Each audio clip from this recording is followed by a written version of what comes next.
वरहमतुल्लाहि वबरकातुहू। अभी हम गांव में आए हैं तो सोचा कि अपने गांव का थोड़ा नज़ारा भी कुछ आप लोगों से बातें भी कर मेरे गांव है और गांव की खेती है। इसमें अभी गेहूं का फसल है, ठीक है, देख सकते हैं कि गेहूं का फसल भी है। और इसी खेतों के अंदर अभी जो है ना घूम रहे हैं, टहल रहे हैं। और गांव में ठंड बहुत ज़्यादा है, इसकी वजह देखिए जैकेट वगैरह सब जो है ना, रुमाल वगैरह सब बांध के रखे हैं। बहुत ज़्यादा ठंड है यहाँ पे गाँव में। और आप लोगों से बातें ये करनी है मेरे दोस्तों कि जिस तरह एक किसान अपने खेतों में गल्ला को पैदा करने के लिए अपने एक एक दाने को डाल देता है और दाने को डाल के भूल जाता है और फिर वो दाना सड़ जाता है, गल जाता है या चरिंदा परिंदा खा लेता है। फिर अल्लाह ताला चीर के, फाड़ के, सड़ा के, गला के अल्लाह ताला उसी दाने में से बेहतरीन एक जो है ना पौधा निकालता है। ये अल्लाह ही की कुदरत है मेरे दोस्त, और ऐसा सिर्फ अल्लाह ही कर सकता है।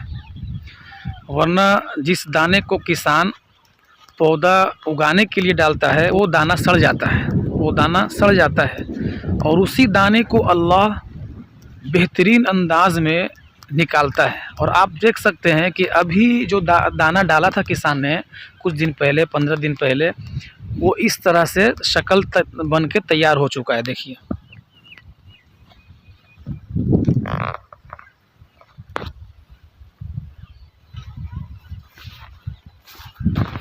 इस तरह से बन के बिल्कुल तैयार हो चुका है।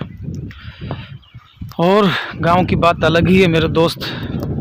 मजबूरी होती है हर इंसान की कि आदमी अपने गाँवों को छोड़ करके किसी शहर का साथी बन जाता है, उसको साथी बना लेता है।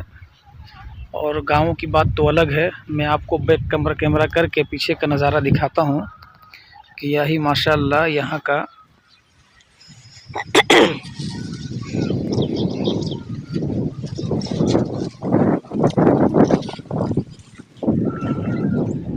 ये सब गांव की खेती है मेरे दोस्त, देख रहे हैं। लेकिन किसानों को बड़ी मेहनत होती है फसल उगाने में, बहुत मेहनत लगती है। हल चलाना और उसको जो है ना ज़मीन को, मिट्टी को हमवार करना, इस काबिल बनाना कि जो दाना डाला जाए वो कबूल कर ले। इस तरह मेहनत की जाती है, तब जाकर कहीं एक फसल तैयार होता है।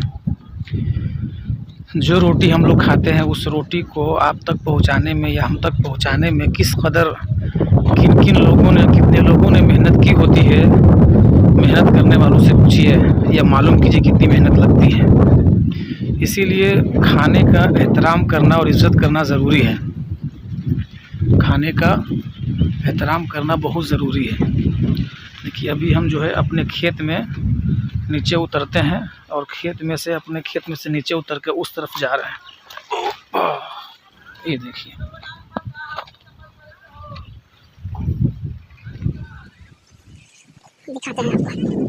हम आप लोग की तरफ नहीं देख पा रहे हैं, क्योंकि अगर हम आप लोग की तरफ देख के बात करेंगे तो फिर जो फसल है खेत के अंदर वो दबने का डर है और टूटने का डर है, इसलिए नीचे ही देख रहे हैं और बहुत संभल के चलना पड़ता है। तो खैर मिट्टी बहुत नरम होती है। जो गर्मियों की जो फसल का मिट्टी होती है ना वो बहुत कड़क होती है। अभी है इस तरफ देखिए,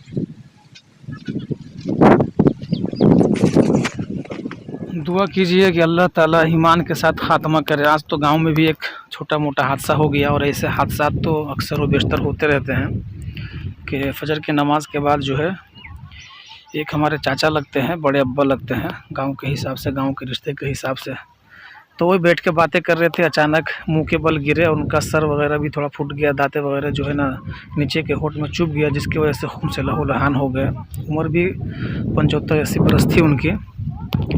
और ऐसे ऐसे तो हादसा गांव में होते रहते हैं। और हम लोग जिस गांव से बिलोंग करते हैं, ये गांव आती है बहुत ही ज़्यादा, बिल्कुल हकीकत में गांव कहलाने के लायक भी और काबिल भी इसी को गांव भी कहते हैं। यहाँ भी दूर दूर तक कोई बाज़ार नहीं है, दूर दूर तक जो है ना कोई गाड़ियों का इंतज़ाम नहीं है। अगर हमारे गांव में आपको समोसे भी खाने की ज़रूरत पड़ेगी तो आपको बाइक से जाना पड़ेगा बाज़ार में, जबकि इस गांव में बाज़ार नहीं है। दूसरे गांव में, दूसरे जो है ना जगह जहाँ बाज़ार भराता है वहाँ पे जाना पड़ेगा। अभी इसी गांव में अभी हैं, गांव के खेती में हैं। पीछे पूरा जो है ना ज़मीन है, खेती है, इस खेतियों में फसल है, देखिए आप। और आप लोगों से यही उम्मीद करते होंगे कि हमारे गांव की जो है ज़मीन है और यहाँ का जो है ना नज़ारा अच्छा लगा होगा आपको, ठीक है, यही उम्मीद करते हैं। और दिखाने का तो बहुत कुछ है, जो ज़मीन जो आगे आगे है वो सब उतना दूर जा भी नहीं पाएंगे दिखाने के लिए, बहुत दूर दूर है और बहुत दूर में है। हाँ, एक जगह है वहाँ पे जुड़गुन टाड़ी कहते हैं, और एक जगह का नाम है भगवतीपुर, और एक जगह टाड़ी, ऐसा कुछ। तो वो सब ज़मीन उतना दूर कौन जाएगा दिखाने के लिए, टाइम भी बहुत कम है, टाइम की किल्लत है।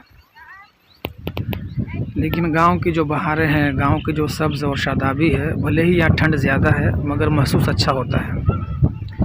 यह इसी मिट्टी में हम पले बड़े हुए हैं, ये हमारी गांव की मिट्टी है, गांव के फसल है, गांव की खेती है, बिल्कुल छोटा छोटा फसल है। अभी देखो नीचे की ज़मीन की मिट्टी है ना, वो भी दिख रही है मिट्टी अभी। चलिए अभी बस यहीं तक रहने देते हैं, फिर इंशाल्लाह आगे कभी।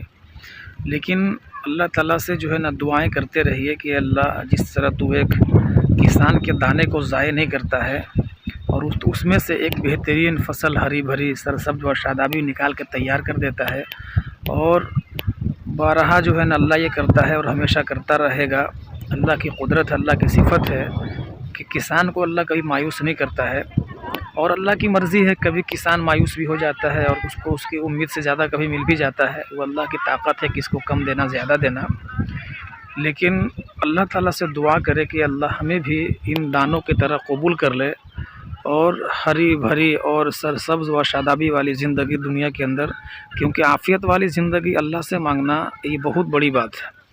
अल्लाह रब्बुल इज़्ज़त ने हमें आफ़ियत वाली ज़िंदगी जो है ना मांगने के लिए हुक्म भी किया है कुरान मजीद के अंदर, और अल्लाह के नबी और हमारे और आपके ताजदार मदीना अहमद मुज्तबा मोहम्मद मुस्तफ़ा सल्लल्लाहु अलैहि वसल्लम ने भी दुआएं मांगी है, और वो दुआ ना बहुत ज़्यादा कबूलियत वाली दुआ है। कुरान की एक छोटी सी आयत भी है, और ये बहुत ज़्यादा मशहूर व मारूफ भी दुआ है, क्योंकि हमारे नबी की दुआ है, रब्बना आतिना फिद दुनिया हसना व फिल आखिरति हसनतन व क़िना अज़ाबन्नार, कि ये हमारे रब तो दुनिया की ज़िंदगी भी हाँ की आफ़ियत वाली दे, और मरने के बाद जो ज़िंदगी आने वाली है आखिरत की, उसकी वो भी ज़िंदगी आफ़ियत वाली दे। तो आफ़ियत मांगने का हुक्म भी है और अल्लाह से आफ़ियत का ही सवाल करना चाहिए। पता नहीं मेरी आवाज़ें साफ जा रही है, अगर माइक के ही हम यूँ ही बना रहे हैं, और न जाने वीडियो भी साफ़ है, ठीक है। वो पुल है, वो पानी वानी जो है ना खेत में पटाने के लिए, और बीच में एक तालाब की शक्ल में जो होता है बीच में वो है, ठीक है। वो हमारे खेत के जस्ट ऊपर बिल्कुल बना हुआ है। चलिए ठीक है, रखते हैं, फिर मिलेंगे इंशाअल्लाह। अस्सलामु अलैकुम व रहमतुल्लाह।